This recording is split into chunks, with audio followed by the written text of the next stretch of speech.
तो आज हमारे फ्रेम में है ये लीजेंडरी कार। इसकी मैन्युफैक्चरिंग अब बंद हो गई है, लेकिन लोगों के दिल में इसने अपनी एक अलग जगह बना रखी है। आज भी इसकी एक अच्छी खासी फैन फॉलोइंग है। जितनों के पास ये है वो सारे ओनर सेटिस्फाइड हैं, चाहे पेट्रोल में हो डीजल में। तो ये कार चल चुकी है 1,11,663 किलोमीटर। ऐसी इसकी कुछ इंजन कंडीशंस हैं। ये इंजन बहुत ज़्यादा पावरफुल इंजन है और अपने अच्छे एक माइलेज निकालने के लिए जाना जाता है। 4 सिलेंडर 1419 सीसी का डीजल इंजन है TDCI में। और इधर थोड़ा वैसे कचरा हो रहा है।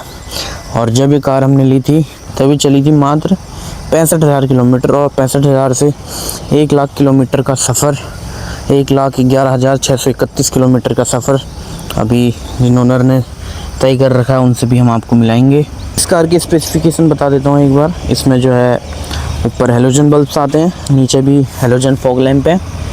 जो हमने अभी ऊपर वाले हेडलाइट है वो हमने चेंज कर दिए, अपनी LED लगा दी है इन पे। तो ये LED हमने आफ्टर मार्केट लगाई हैं और इनका रिस्पांस भी ठीक ठाक है। जो पहले थी उनका रिस्पांस उतना ज़्यादा अच्छा नहीं था, इसलिए हमने LED पे शिफ्ट हुए। जो RVM है ये हमें फोल्डेबल मिलते हैं, ऑटोमेटिक क्लाइमेट कंट्रोल, जो कि बहुत ज़्यादा यूज़फुल होता है और इसका रिस्पांस काफ़ी अच्छा है। उस समय हमें ये मिलता था, टच नहीं मिलता था। ये सिस्टम भी ओके है, वर्थ इट है। साउंड क्वालिटी बहुत अच्छी है फोर्ड में। इधर ग्लब बॉक्स में थोड़ा बहुत स्पेस मिलता है हमें, और थोड़ा स्पेस हमें यहाँ मिलता है। 5 स्पीड इसमें हमें गियर मिलते हैं, जो कि हाईवे पे कभी कभार छठे की ज़रूरत पड़ती है। और बात करते हैं माइलेज की, तो कार कितना माइलेज शो कर रही है, 20.8 किलोमीटर पर लीटर। ये अभी डीजल की माइलेज इसमें शो कर रही है। और ये जो है बहुत रफ़ कंडीशन में चलाई जाती है गाड़ी, मतलब हाई RPM पे रहती है। अभी ओनर से भी हम आपको मिलाएंगे। और इसके एक बार मैं आपको पेडल्स की कंडीशन दिखा देता हूँ। पेडल्स की कंडीशन कैसी होती है 1,00,000 किलोमीटर। तो ये कुछ कंडीशन है पेडल्स की। क्लच, ब्रेक और ये ज़्यादा घिस नहीं रखे हैं, तो मतलब अच्छे तरीके से चलाई गई है गाड़ी। हमें यहाँ चारों पावर विंडो मिलते हैं। 1 touch up and down driver side मिलता है। ठीक है, अब हम देखते हैं बूट स्पेस। तो बूट के एक्सेस करने के लिए अपने पे यहीं पे रहता है, ये बूट है। ये फ्रंट फॉग लैंप है, ये रियर फॉग लैंप है, और यहाँ से मेन हेडलाइट है। और अगर इसको हम पुश करते हैं तो यहाँ से इसका लेवल सेट करने का है। ठीक है, अब चलते हैं बूट पे। तो इतना इसमें बूट स्पेस मिलता है, जो कि फैमिली कंडीशंस के लिए कहीं भी कितना भी सामान ले जाना उसके लिए अप्रोप्रिएट रहता है। कभी इसकी कमी एज सच लगती नहीं है। और ये इधर टाइटेनियम TDCI की नीचे बैचिंग थी, बैचिंग निकल गई है। पीछे इसमें हमें रियर डिफॉगर मिलता है, लेकिन पीछे वाइपर नहीं मिलता। व्हील्स की प्रोफाइल जो है हमारे पास 175/65 R14, हमें 14 इंच के अलॉय व्हील्स मिलते हैं इसमें। और कार जैसे कि डीजल है, डीजल की बैचिंग कर रखी है। तो इस तरह का इसका कुछ लुक है। बाकी अब इसके ओनर से हम जानेंगे कि वो इस कार से कितना सेटिस्फाई हैं या क्या उन्हें इसमें प्रॉब्लम लगती है। तो मिलते हैं उनसे। तो भाई जी, आपकी गाड़ी, आपको कैसा ओनरशिप एक्सपीरियंस रहा आपका अभी? कितने साल हो गए आपके पास? 3 साल। सिर्फ 3 साल। तो क्या दिक्कत आई आपको अभी तक? कोई भी दिक्कत नहीं है। खुश हो? 1% भी दिक्कत कोई भी नहीं है। नॉर्मल सर्विसिंग के अलावा मैंने इसमें सस्पेंशन चेंज वगैरह कराए हैं, इंटरकूलर ये सब क्लीनिंग कराया, इसका कूलिंग सिस्टम। और इसमें मैंने 4 नए टायर लगाए योकोहामा के। और कोई ऐसा कुछ मेजर नहीं। एक हॉर्न मैंने एक्स्ट्रा लगाया, क्योंकि इसमें हॉर्न जो था वो अच्छा नहीं था। अभी भी मुझे लग रहा है उसका वायर लूज़ हो गया। LED भी लगी है? LED तो लगानी पड़ती है। ओरिजिनल लाइट अच्छी नहीं थी? नहीं, बिल्कुल नहीं अच्छी। तो इसकी सर्विस कॉस्ट कितनी आती है आज के टाइम पे? सर्विस कॉस्ट नॉर्मल 6,000 से 7,000 तक नॉर्मल सर्विस। और कुछ एडिशनल हो जाए तो? कुछ ना कुछ, थोड़ा बहुत हमेशा मैं एडिशनल कुछ ना कुछ करवाता हूँ। अच्छा, थोड़ा बहुत कुछ ना कुछ। ठीक है। बाकी मैं इसमें इंजन ऑयल कंपनी का ही डलवाता हूँ। इंजन फ्लश वो रिकमेंड नहीं करते हैं, लेकिन मैंने फिर भी 2 बार कराया। एक तो जैसे ही मैंने ली थी 67,000 पे, उस वक्त मैंने इसको लेते ही फ्लश करा के इसमें कैस्ट्रॉल का ऑयल डलवाया। उसके बाद मैंने इसे 97,000 पे उसके बाद मैंने इसको दोबारा फ्लश करवाया कंपनी से ही। मैं अपना फ्लश खुद लेके गया। कंपनी वाले कर देते हैं, फोर्ड में नहीं करते, मना करते। लेकिन मैंने बोला कि आप ऑयल ड्रेन कर रहे हो, उससे पहले मैंने उसमें डाल दिया मैंने खुद ही डाला, खुद डाला? खुद डाला, उन्होंने बस ऑयल ड्रेन करा। ठीक है। और माइलेज कितना निकल जाता है इसमें? माइलेज तो हाईवे पे 21 आराम से निकल जाता है। और पहाड़ मैं में? जबकि बहुत लाइट फुट भी नहीं चलाता हूँ, मैं थोड़ा रोड ड्राइविंग 110 120 भी चलता हूँ हाईवेज पे, नॉर्मल हाईवेज पे, एक्सप्रेसवे नहीं, normal highways. Average speed 120? Average speed 100 के आसपास। और पहाड़ों पे कितना तेज ही कर चलता हूँ, मतलब अगर ट्रैफिक चल रहा है तो मैं ही एक ऐसा निकलूंगा जो ओवरटेक करते हुए जा रहा होगा सब, बट रिस्पॉन्सिबली, यानी कि रफली। रफ नहीं चलाता, मुझे रफ चलाने में मुझे अंदर से तो ऐसा फील होता है। इसकी ग्राउंड से कोई दिक्कत लगी है? कोई दिक्कत नहीं। जब मैंने इसके पीछे के 2 सस्पेंशन चेंज कराए हैं, इस गाड़ी में अभी 3 नए सस्पेंशन हैं जिनको 1-1.5 साल लगभग हो रहा है। और उससे पहले दिक्कत होती थी, उससे पहले ब्रेकर पे जब गाड़ी एकदम फुल होती थी, डिग्गी फुल होती थी, पीछे पब्लिक बैठी होती है, 3 लोग बैठे हैं, तो उस वक्त ऊंचे ब्रेकर पे लग जाती थी, कंट्रोल निकालनी पड़ती थी।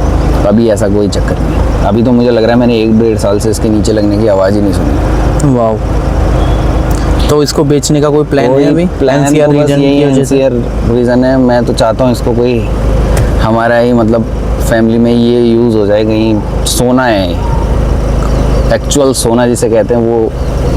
मैंने बहुत गाड़ी चलाई है, अमेज चलाई है और इसके अलावा ये अपना होंडा सिटी चलाई है, लेकिन ओवरऑल जो एक कंबाइंड, मुझे इटियोस लीवा भी चलाई है मैंने कंबाइंड, लेकिन एक इलाइट एक्सपीरियंस मुझे इसी गाड़ी में मिला है। कोई दिक्कत नहीं होती, लैक ऑफ फीचर्स हैं, लेकिन कभी ऐसा नहीं लगता कि इसमें कोई फीचर कम है। क्या फीचर? मेरे को तो एक फीचर कम लगता है बस। कौन सा? Ventilated seat. वेंटिलेटेड सीट भी कॉम्प्रोमाइज़ कर लेता हूँ, क्योंकि मोस्टली जिस लेवल की मैंने गाड़ियाँ चलाई हैं उसमें थी नहीं किसी में, तो मुझे इतना ज़्यादा। हाँ, ये है कि ये फीचर होता तो अच्छा होता, लेकिन उसके बिना भी कोई दिक्कत नहीं होती।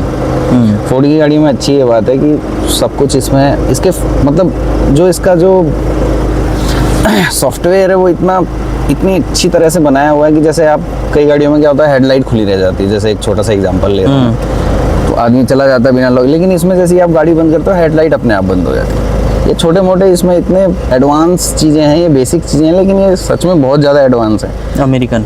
क्योंकि जब आपको गाड़ी टो करनी पड़ेगी ना, हेडलाइट आपकी खुली रहेगी, बैटरी खत्म हो गई, तो उस वक्त आपको पता चलेगा कि ये छोटा फीचर कितना ज़रूरी है। ऐसी छोटी छोटी चीज़ें इसमें बहुत सारी है। एक ही चीज़ मुझे इसमें ख़राब लगती है, लॉक सिस्टम। हाँ, ये बच्चों के साथ सेफ नहीं है, क्योंकि ये ऐसे चल के लॉक हो जाता है, अंदर को बंद हो जाएगा, बच्चे को खींचेंगे तो सीधे खुल जाएगा फाटक। ये चक्कर बस यही है कि इसमें दिक्कत है, बाकी इसमें कोई दिक्कत नहीं। तो ये कितने में खरीदी थी आपने उस टाइम? मैंने ये खरीदी थी 4,21,000 में, 2023 अप्रैल में। 2023 में। अभी इसको 3 साल हो गए, 3 साल मतलब चौथा अभी चालू हो गया है। और उस वक्त मैंने 4,21,000 में ये एक डीलर से खरीदी थी, और इसकी ओडोमीटर रीडिंग थी उस वक्त 67,000 के आसपास। मैंने सिर्फ गाड़ी चलाई, टेस्ट ड्राइव में ही मुझे पता लग गया कि इस गाड़ी में कोई दिक्कत नहीं है, इतनी अच्छी चल रही थी। फोर्ड की यही खासियत है। फिर उसके बाद मैंने बोनट खोल के देखा, बोनट खोल के एकदम ऐसा लग रहा था कि गाड़ी चली बहुत है, लेकिन इसका बोनट भी नहीं किसी ने खोला, एकदम क्लीन, कोई कट नहीं, कोई रस्टिंग नहीं, कोई वायर कहीं से कोई उखड़ी नहीं, एकदम नीट एंड क्लीन। अभी भी आप खोल के देख सकते हो, एकदम क्लीन है। दिखा दिया मेरे को ज़्यादा कुछ उसके बाद देखना नहीं पड़ा, फिर मैंने चलाई। फिर उसके बाद मैंने फोर्ड में इंस्पेक्शन भी कराया। अच्छी चीज़ ये है, फोर्ड वाले इंस्पेक्शन कर देते हैं, 1800 रुपये लेते हैं वो, और कंप्लीट उन्होंने व्हीकल इंस्पेक्शन किया, गाड़ी की एकदम ओके रिपोर्ट आई, बस फिर मैंने ले ली। मेरे को तो चला के इस गाड़ी को पता लग गया था कि इसमें कोई दिक्कत नहीं, इसे ले सकते। पर डीलर जो है डीलर ने अपने पास इसे काफ़ी टाइम रखा और अच्छे से मतलब मेंटेन नहीं किया। जब मैं इसे सर्विस कराने लेके गया, उन्होंने एयर फिल्टर निकाल के दिखाया, तो उसमें से मुझे लग रहा है कम से कम 100 ग्राम डस्ट तो निकली होगी एयर फिल्टर से, आराम से। डीलर भी इसे बेचना नहीं चाहता था। हाँ, वो इसी को चलाता था, अपनी सारी गाड़ियों में से इसी को यूज़ करता था। फिर इतना तो मुझे समझ में आ गया था कि जब मैंने ये चलाई, टेस्ट ड्राइव के बाद सर्विस कराई, तो मुझे ये लगा कि यार जब इसका एयर फिल्टर इतना चोक था और इतनी अच्छी परफॉर्मेंस आ रही थी, फिर ये क्लीन हो गई कैसे चलेगी। फिर उसके बाद मैं एक ट्रिप पे गया टिहरी, और वहाँ पे मुझे पता लगा कि इसकी परफॉर्मेंस वाकई बहुत कमाल की। ये गाड़ी मतलब इसको ना रोकने का मन नहीं करता है कि इसमें 2 चीज़ें, एक तो ये खुद भी चलते रहती है, और दूसरा इसको चलाते भी रहना पड़ता है। अगर आप नहीं चला रहे हो तो ये खुद चलते रहेगी। और रोकने का क्या सिस्टम है? मन ही नहीं करता रोकने का सिस्टम इसका ऐसा है कि जब ब्रेकिंग कैसी है फोर्ड की? ब्रेकिंग एक नंबर है, कोई दिक्कत नहीं। ब्रेक पैड मैंने चेंज कराए इसके, डिस्क के आगे के, उसके बाद तो और अच्छे हो गए थे। बहुत ही अच्छी ब्रेकिंग है, कमाल ब्रेकिंग है। कोई मुझे कोई मतलब, एक होती है ना, एक तो बहुत अग्रेसिव ब्रेकिंग होती है, या आपको कैलकुलेटेड फुट रखना है वरना झटका लगेगा। एक होता है कि वहाँ जाके आपका ब्रेक लग रहा है उतनी नीचे, जैसे आपकी अल्टो में है। लेकिन इसमें ये नहीं है, इसमें एक बीच में एक मतलब उसको बोलते हैं प्रॉपर decent- बाइट है इसकी। हाँ, बहुत अच्छी ब्रेकिंग है इसकी। तो हिमांशु भाई, इसमें लैग कैसा लगता है? टर्बो लैग हाँ है थोड़ा सा। थोड़ा सा? मुझे ज़्यादा नहीं लगता, फ्री स्टाइल में ज़्यादा लगता है इससे। नहीं, वो थोड़ा बहुत रहता ही है। अगर वो लैग नहीं होगा तो इसका माइलेज भी डाउन होगा। इस चीज़ को भी आप कंसीडर करो। वो लैग की वजह से तो माइलेज इतना ज़्यादा दे रही है। मैंने एक बार इसको 300 किलोमीटर पे इतना प्यार से चलाया कि इसके MID पे 28 एवरेज दिखा रहा था। अच्छा, हाँ, चंडीगढ़ गया था तब मैं।